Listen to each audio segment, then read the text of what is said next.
Introdução. A anemia hemolítica autoimune é uma condição clínica rara, em que autoanticorpos se ligam à superfície das hemácias, ocasionando sua destruição precoce via sistema do complemento, ou sistema reticuloendotelial. A incidência global descrita da anemia hemolítica autoimune é de aproximadamente 1 a 3 casos por 100 mil habitantes por ano, com aproximadamente 0,2 casos por 1 milhão de indivíduos com menos de 20 anos de idade. A hemólise desencadeada pela ligação dos autoanticorpos às hemácias pode ocorrer no meio intra- ou extravascular. A anemia hemolítica autoimune pode ser classificada em quente ou fria, de acordo com a temperatura de maior reatividade dos autoanticorpos circulantes. De maneira geral, anticorpos da classe IgG reagem com maior afinidade a 37 graus Celsius, e são os responsáveis pela anemia hemolítica autoimune quente. Os anticorpos quentes são responsáveis por cerca de 70 a 80% de todos os casos de anemia hemolítica autoimune, podendo ocorrer em pessoas de qualquer idade. Estes anticorpos são identificados por meio do teste de Cumbis positivo para IgG, ou C3d, e mais raramente, de IgA, na ausência de sintomas associados ao frio. Já os anticorpos da classe IgM reagem em temperaturas mais baixas e costumam desencadear a anemia hemolítica autoimune fria. Na forma mista, os dois tipos de autoanticorpos mais frequentes, IgG e IgM, podem coexistir. A anemia hemolítica autoimune também pode ser classificada pela sua etiologia, idiopática ou primária, quando não apresenta correlação com outra doença de base, ou secundária, quando associada a outras doenças, como doenças linfoproliferativas, leucemia linfocítica crônica ou linfoma não Hodgkin. Doenças autoimunes, lúpus e eritematoso sistêmico. Infecções virais, vírus da imunodeficiência adquirida, HIV, vírus Epstein-Barr, EBV, vírus da hepatite C, HCV, vírus SARS-CoV-2. Neoplasias ou uso de medicamentos, onde cefalosporinas de segunda e terceira geração, diclofenaco, rifampicina, fludarabina e oxaliplatina são os casos mais relatados. As doenças linfoproliferativas são responsáveis por mais da metade dos casos de anemia hemolítica autoimune secundária, e os quadros de anemia hemolítica autoimune, induzida por medicamentos, são 10% dos casos. A imunossupressão é a principal alternativa terapêutica para a anemia hemolítica autoimune, e tem por objetivo diminuir os títulos de autoanticorpos circulantes, reduzindo o grau de hemólise, com consequente elevação dos níveis de hemoglobina, e melhora dos sintomas de anemia. Nos casos de anemia hemolítica autoimune secundária, é essencial tratar a doença de base, seja pela suspensão de uso de medicamentos que possam desencadear o processo, seja pelo tratamento de doenças linfoproliferativas ou autoimunes associadas. A correta identificação do tipo de anemia hemolítica autoimune é fundamental, uma vez que o curso da doença e o tratamento são distintos para quadros causados por anticorpos quentes e frios. Este protocolo visa a estabelecer os critérios diagnósticos e terapêuticos da anemia hemolítica autoimune. A identificação da doença em seu estágio inicial e o encaminhamento ágil e adequado para o atendimento especializado dão à atenção primária à saúde, um caráter essencial para um melhor resultado terapêutico e melhor prognóstico dos casos. 2. Classificação Estatística Internacional de Doenças e Problemas Relacionados à Saúde, CID-10. D59. Anemia hemolítica autoimune, induzida por droga. D59. 1. Outras anemias hemolíticas autoimunes. Diagnóstico clínico. A apresentação clínica e a história natural da anemia hemolítica autoimune quente são bastante variáveis, pois dependem da titulação e efetividade dos autoanticorpos causadores da hemólise. Nas formas mais brandas, a única manifestação da anemia hemolítica pode ser exclusivamente laboratorial, com o teste de Cumbis direto positivo, porém sem hemólise significativa, ou sintomas anêmicos associados.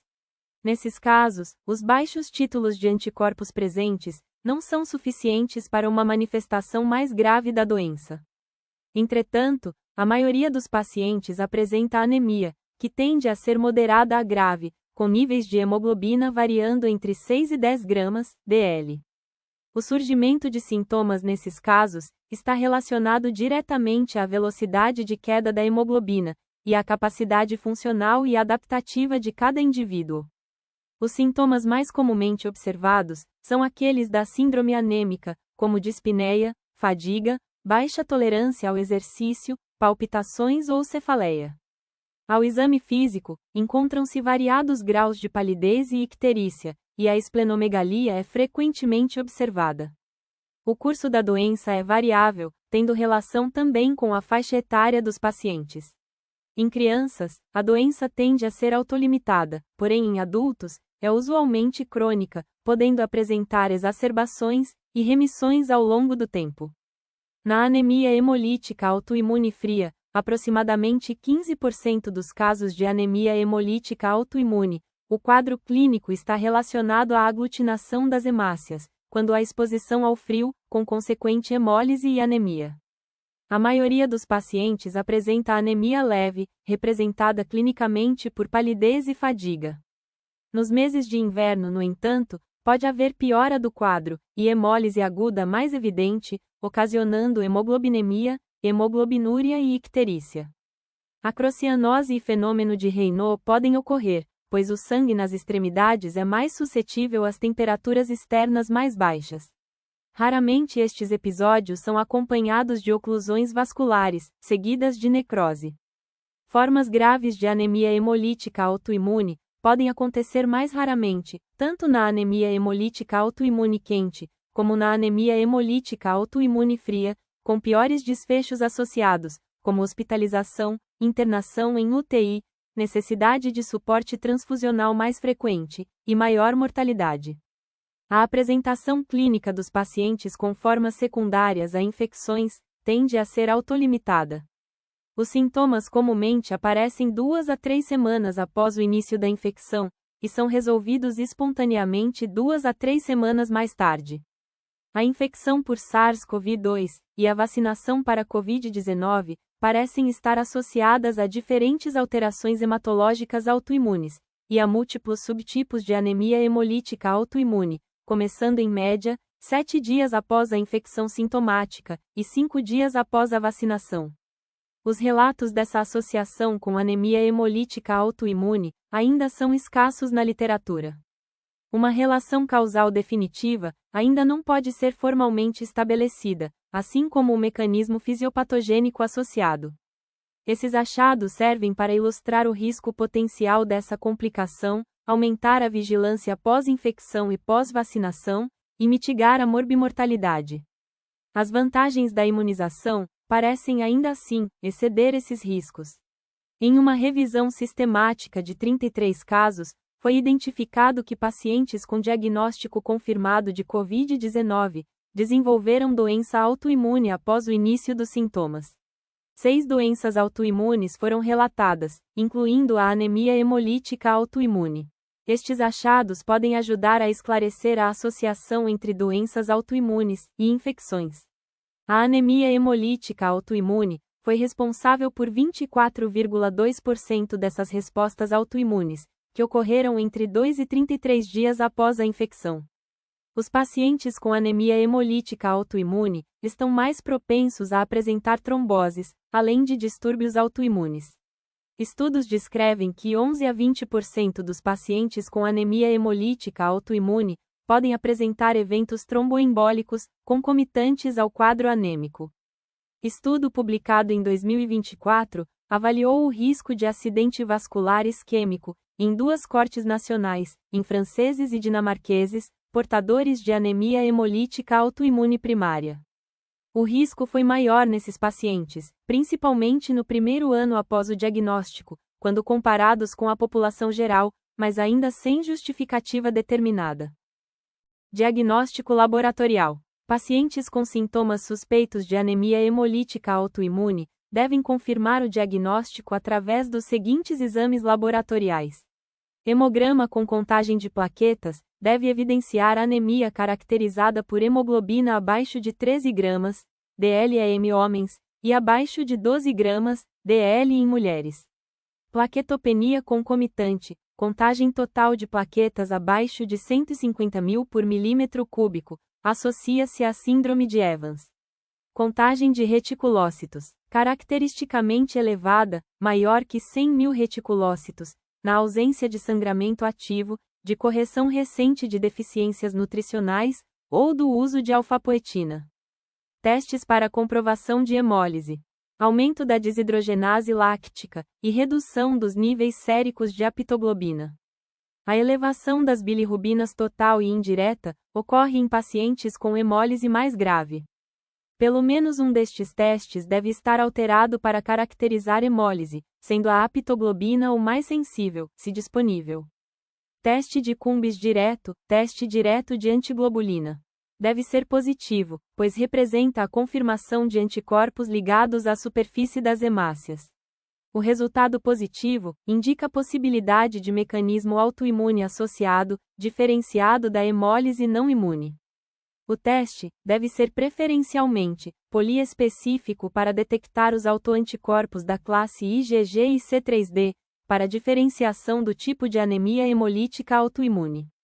Alguns autores propõem que quadros clínicos mais graves estão associados aos seguintes achados laboratoriais: hemoglobina menor que 9 gramas, DL, bilirrubina indireta maior que 2 mg, DL, contagem de reticulócitos maior que 2% e lactato desidrogenase maior que 500 UI, litro. No entanto, de forma a contemplar também critérios clínicos, o Consenso Internacional em Anemia Hemolítica Autoimune propôs como critérios de gravidade a hemoglobina inferior 8 gramas, DL, e necessidade de suporte transfusional com concentrado de hemácias em intervalos inferiores a 7 dias. O tratamento dos casos graves inclui tratamento de suporte, semelhante aos quadros não graves. De acordo com a faixa térmica de reatividade dos autoanticorpos, a anemia hemolítica autoimune pode ser classificada em quente, fria ou mista. Os autoanticorpos presentes devem ser adequadamente identificados por meio de exames complementares. O teste Cumbis direto identifica qual o autoanticorpo ligado à superfície das hemácias. Usualmente IgG ou C3d, por métodos com diferentes especificidades e sensibilidades.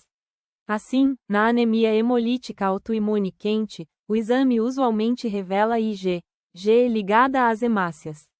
Nos casos de teste de Cumbis direto negativo e sintomas sugestivos da doença, deve-se complementar com outro teste monoespecífico, para avaliação da presença de autoanticorpos da classe IgM, para caracterizar anemia hemolítica autoimune frio, ou IgA, para anemia hemolítica autoimune quente.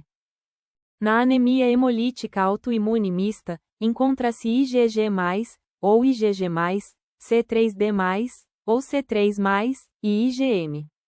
Pesquisa de autocrioaglutininas, crioaglutininas ou aglutinação a frio. É usualmente positiva nas anemia hemolítica autoimune, com aglutininas a frio. Chegamos ao final deste vídeo. Obrigada e até a próxima.